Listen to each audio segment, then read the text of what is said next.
What is up, everybody? This is Keith Go-Back Deck Guy 231 across the DFS industry. This is take 2. All right. I normally don't announce when I do 2 takes, but I just was venting out for 3.5 minutes on the last take about yesterday's slate. I'm like, I don't know, or today's slate, I should say, whatever day you're watching this. So Monday's slate. Realize I'm like, you all probably don't need to listen to that, but I hope you guys did well. It was a weird slate. I got the Depay thing wrong, obviously, but got lucky with some late pivots off of ownership and ended up okay. Hope you did as well. Tuesday slate is really interesting, and the fact that I think there's 3, in my opinion, right? Always just my opinion. I could be very wrong, but 3 lock and load plays. All right, I'm going to go over those in a minute, and then there's Harry Kane, which from a slate aspect kind of feels like you have to pay him, right? They priced him down. England needs to win. Harry Kane's the captain. He's one of the best strikers in the world. Hell, Manchester City is going to pay multiple oil rigs for him, it sounds like. But, there's the product on the field, which, Harry Kane hasn't been able to get service. He's teams are just pinching England. England doesn't want to go wide, doesn't want to throw in crosses, doesn't want to use their wide creative players to do anything. You would think that Southgate has to look at this and make changes, but we'll see. The good news, and here's the thing, before I go on, Harry Kane will decide the slate, right? Because second forward, filling 2 forward spots in the slate is brutal. There are not any set takers that I can see. There might be one. If you think Vlasic would take over Modric, if he's even in, maybe he would be. We'll go over that in a minute, but it's just going to be a weird slate. It's going to really come down. I think the whole entire slate is going to come down to forwards. Do you get them right? Do you either get the goals, or if there's not goals, did you get the points? And that's going to be the slate. So just reminder, if you are enjoying these videos that I've been doing every single day for the Euros, and we're going to continue to do them every day until we're done. Like, subscribe, comment. It all really does help. Let's get into the action. And let's start before we do anything just on scenarios. I'm going to show you how to make a feast of flowers. Okay. There's a nice ad for, I don't even know what Eckrich is. Is that Chili Bowl? Maybe. We'll see. Maybe after this is over, right? All right, so we're in Group D. Czech Republic. Here's what it boils down. Everybody has a lot to play for. Czech go through with group winners if they avoid defeat against England. So all they have to do is draw, they win the group. England has to win. They will go through if they draw or if Scotland do not win. They do not know what's happening in Scotland, so they just need to win. And they can win the group if they beat Czech Republic. Croatia must win. Scotland must win. So guess what? Everybody must win. So we don't have to worry about overthink substitutes like Memphis Depay. We don't have to overthink all that stuff. We can just play these square as everybody wants to go. So let's jump into the games. I'm going to start out with Croatia and Scotland. Pretty square game, plus 120. We got a whopping, look at that, shocker, right? Under 2.5. So, it's going to be right at about 2.25. Lock of the slate, in my opinion, Luka Modric, 100% of the sets for Croatia. Here's the craziest thing. In the 2 games in Euros, he's not had games that he's crossing at all. Here, I'll show you my 3 that I'm likely going to go. But we have a total in this tournament of 5 total crosses. Get 10.5 and 10.3 DK in the 2 games. Luka Modric scores outrageous. He's on PKs. Should be on Monopoly set pieces. He's just the first guy in my lineups. Lock and load. Easy and moving on. I think, okay, so Ivan Perisic, if you have the money, I'm assuming the only way you really can get to him and your utility, because I think you're going to be doing an England set taker. I think it's going to be Mason Mount, but it could be Grealish, could be her. But one of your midfield slots is going to be in England. One's Luka Modric. So Ivan Perisic would be amazing if he was forward eligible. He is not. So he is absolutely in play at utility. But what's his price? Let me quickly go over. As you can see, I have not experimented with Ivan Perisic in my lineup, despite really liking him. He's always a player that's very, very active, likes to cross, likes to shoot, scored last game with how terrible Croatia have looked. He's very much in play. And 6,600 is a really, really solid price on him. I think it's a great GPP look. I don't think he'll be all that owned just because so much ownership going on to Modric plus the England set taker. I'm just gonna keep saying Mason Mount here though. So yeah, he's a good player. Luca even suit. I'm broken again. I found another last name in this Euros that just breaks my tongue. So Luca amazing. We're just gonna go Luka Doncic's Croatian buddy. But anyhow, he was actually quite interesting. Like I actually stopped a few times while watching that Croatia first Czech game and went, who's this guy on the right? He looks kind of explosive, and it was Luka. I don't know if he'll definitely start. They need Bracalo was terrible. Rebic is terrible. They need somebody, so maybe they give him a start. He's 4,800. I think he's interesting for a utility spot. If you're high in Croatia, again, it's really going to depend on your second forward. I think Bruno Pekovic is totally in the conversation of a second forward. He's only 6,500. It's going to be goal or bust, but he was scoring a lot in the qualifiers. Is a good striker. We could see him. Now, the interesting play, I think, here, depending on what they do with lineups, like this is a very safe midfield for them, right? If they play Brozo, Kovacic, and Modric, this is actually really good for Luka Modric because Luka Modric will be able to get forward a little bit more. Brozo, very much a holder. Kovacic, very much just like a number 8 that goes, box to box, but even since this plays more as a 6. But you could see them drop one of those two, bring in Nikola Vlasic, who's amazing for Moscow this season. He would play as a 10, have Brozovic and like Modric behind him, and he'd be a really interesting second forward. He's only 6,300. I think he's a good player. I don't think he would take any set pieces over Modric, but he does take sets for Moscow. So that would be an interesting forward. I would really like seeing that. He'd probably be my second forward without thinking too much of it. The fullbacks for Salchko is more of a crosser, but Gravidal, we saw last game, got forward a ton. He definitely looked the more lively of the two, was in the box a ton. He's going to be heading Red Bull Leipzig over the summer. So he's an interesting play. Additionally, the Croatia center backs are very cheap. I'm finding builds that you have to punt. So I think you can do worse than to punt one of the Croatia guys. Lovren, more of a, I don't know. I was going to say more of a set piece. Right? I don't know. He's bigger. I just I don't feel like I see him get all that many headers, but I could be wrong there. So yeah, there you go. That's about Croatia's lineup. You can see I'm like super excited about this slate. It's really tough. Like outside of the 3 guys, it's really hard to get excited about anybody. So you're going to have to be playing guys that you don't like want to play. So it's a really tough slate in that respect that I don't think anybody's going to look down their lineup and go, oh baby, I've got the nuts here. Like this is fantastic. I think everybody's going to look at their lineup and go, I think it works. I'm not 100% like fond of this lineup, but it makes sense, I guess. What's a mortgage payment? Let's go on a lineup I don't love. So that's how I feel about this slate. All right, let's go to Scotland. Andrew Robertson, easy core play for me as well. He's just been absolutely awesome for Scotland the whole tournament. He's taking almost all their set pieces.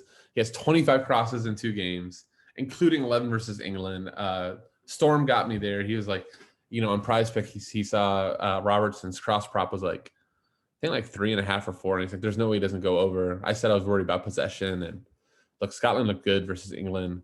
They still, despite us thinking that they're a team that we're going to get dominated, they very much, took their opportunities versus England. A lot of that is through Andrew Robertson on the left as a left wing back. He is going to be their outlet.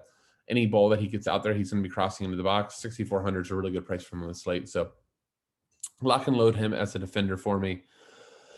If you took no other Scotland from here, I would not blame you. I think Dykes might get somewhat popular as a second forward option just because of his price at 5,500. I think he's actually the cheapest starter. Let's see if I was right. Yeah, he's going to be the cheapest guy that's going to start. So it's going to draw ownership. Che Adams is the much better player in my opinion. Che Adams, like even when you watch the game versus England, he looked like if the goal was going to happen for Scotland, it was going to be through him. He kept on getting in good spots. So the Southampton striker is a really good GPP play here. Everybody else, it's just GPP. O'Donnell, let's see what his price is. If like he was like super cheap, I would really consider it. But 4,300, I don't know if that's cheap enough. Like I'm really finding that you're having to punt second defender off. McGinn, good player, but just it's going to be tough. How much is he? Again, 5,200. It's fine. If you had 5,200, like I'd click him again and not have any problems with it. But I'm not going to go out of my way for him. All right, that'll do Croatia and Scotland. You can see I'm like, oh man, such a good game. All right, Czech Republic and England. England must win, -189 favorites. Total is still a little under 2.5. It's probably a little bit closer to 2.25 than even the last one is. So let's talk about England. I'm just gonna say I would be surprised if this is the lineup. I think Raheem Sterling deserves to get dropped. But it sounds like Southgate's like married to him. He played 90 both times. Or was it both times? Let me see. He's going to be a popular second forward. I think he's going to be where most people are going to end up going if he's in. Yeah, 90 and 89. So he is Southgate's boy. That is for sure. He stays on. Harry Kane subs off. Go figure. But, you know, he's probably the best floor forward here because he's going to be playing from a wide position. He can take people on. But I think that, you know, the slate truly is going to come down to, do you play Harry Kane? And does Harry Kane do well or does he bust? I would expect him to be insanely owned. He's only 9,300. And despite what the game logs say, he's still Harry Kane. If the goal notification goes off for England, you're expecting it to be Harry Kane. So I think I'm playing him. But I totally understand the idea, especially in GPP, to fade. Like if he doesn't score a goal or score an assist, even if he has a half decent floor game and gets like 6 to 8 DK, if you can pivot and let's say go to Pekovic and Che Adams, and that's a 1-to-1 game, those are 2 goal scorers, like that salary savings is going to be huge. So yeah, I think it is really, really, you know, Harry Kane's just going to decide to select. Jadon Sancho is crazy price, 10-2. He won't be owned because of that. It's just so hard to get up there. So he's an interesting play. I mean, he didn't play either of the first 2 games, so I think it's aggressive to get him to start, but the media and all the fans are calling for him to start, so we'll see if Southgate gives in. He probably should. He desperately needs some infusion. I really think what England is going to do is Jack Grealish to be out here on the left, Mason Mount in the hole, and then Sancho or Rashford on the right. Like, or very easily this could be just Mount. This could be Grealish or Rashford. I think Rashford and Sancho should probably start. We'll see if he does that, but. And then what would be really cool is if he can play it, right, is Mason Mount in one of these positions. Mason Mount used to play that role in Chelsea, has played it well. And in the game versus Czech Republic, I really think England should be more, what's the right word? They need to be more forward thinking, more attacking thinking than just playing this double pivot of 2 guys that just, like Calvin Phillips will run hard and try his best to get in the box, but that's just not what he's meant to do. Like he plays super deep for leads where he can see the whole field and distribute. Same with Declan Rice. So you put 2 of them together, what do you expect? So I mean that's just that's kind of more like a England tactical rant than anything else. But you know he could very easily play Mount back in one of those positions and give them so much more ability. I don't think he'd lose a ton defensively. I think Mount can truly has shown the ability to be full, like a full number 8, like going fully box to box. But obviously he may see some indifferent. England fullbacks, they just haven't been crossing much at all. They don't seem to have any instruction that they're allowed to overlap to get into crossing positions. So yeah, at this point on this slate, you know, you play Andy Robertson. I don't really see you having the money to go up. Jordan Pickford, I think, is okay. But again, I think you find yourself really hard to pay up for a goalkeeper. I will say just based on the odds, based on the fact that England does have a good defense, I think Jordan Pickford is my preferred goalie. If I had to choose one, I just think it's going to be tough. Okay, I think I covered England good enough. Czech Republic, Dorita and Junko have been pretty much complete split on sets. Patrick Schick on PKs and already 3 goals in the tournament. If you think Czech scores, I would expect it to be through Schick. Otherwise, you know, I don't know who else. Thomas Souček has a set piece goal, maybe. You can see something like that. Kufal. So their cash plays are Dorita, Jenko, and Kufal, really attacking fullback. Masopes is a trap up front. He just really doesn't do that much. He's super cheap, so I guess if it's the last piece in, you know, and you need a third team, that's fine. But I don't know. I don't see myself playing him. I'd rather play like Brozovic or somebody like that, or Kovacic from Croatia than Masopes. Jan Borrell doesn't cross nearly as much as Kufal. You know, he's a fullback, so he's fine, but nothing crazy. Backlick, if you think England continues to score, or if you think they open up but they just don't finish, then he could be a slate breaker. But if Czech win 1-0 and Backlick, like he will win somebody GPP, because there's gonna be so much ownership on England that not only do you get, you know, all the England players potentially busting or the goal scorers busting, but now you get the leverage of having the goalkeeper that goes nuts. So that's just a thought. All right. Okay. I think I covered all the players. For the core again, Mount, if in, should be on over all the set pieces for England. If he's not in, you know, we get a chance, and it's Grealish. We get a chance to save 700. I would assume Grealish on the sets. You know, I didn't really talk much about Reece James or Luke Shaw. Both of them could take. I think England's sets would be a mess at that point, and you just have to go, I mean, not focus so much on the set pieces. Let me focus on, you know, who was in the best position and who's going to do well for me. I think Jack Grealish, you know, we just know from EPL days, even from watching him from England for the little bits that we have, he's going to be pretty close to 10 floor if he plays 90 minutes. So it would be Grealish. Luka Modric, Andy Robertson, and ultimately the decision of the slate, do you play Kane or do you fade Kane? You can't play. I tried to click him twice. I don't know why I did that. But do you play Kane at 9,300? That would leave you about 4,625 left, which, again, even if you go the cheapest forward on the slate in Dykes, you don't have much salary left. So you're not paying up for goalie and defender. That just won't work, right? Let me just show you. Proof. Let's say Luke Shaw, who I thought was awesome. I thought Luke Shaw was like England's best player. Versus Luke Shaw and Mason Mount to me were like the only guys that seemed like wanting to do anything versus Scotland. So it'd be crazy if they drop Luke Shaw. But you put him in, you go Pickford, and Draftkings goes, nope, that's not happening. So you can't do that. That's why I said if you want Pickford, you're gonna have to punt. You know, do something like a Vita. There's 4,500 left, and this is just using Dykes. I don't even know if I want to use Dykes, right? If all of a sudden you say you want to use Sterling and get another England attacker, that don't work. So that's what I'm saying. Like, it's really tough. Like, the salary constraints really will get you quick. You know, if you're playing Kane and if you want to try to pay up for Pickford, pay up for defender. So there's going to be just some decisions you have to make. You know, I'm hoping I make the right ones, and that it's a good day. So that'll do it. For those that like prize picks, I'm sorry that I just didn't like any lines. I wish I would have stuck with Croatia, but I probably would have had Braithwaite, which at that point would have been a loser. So looking forward to digging in tomorrow morning. These games don't start till 3, so we have extra time.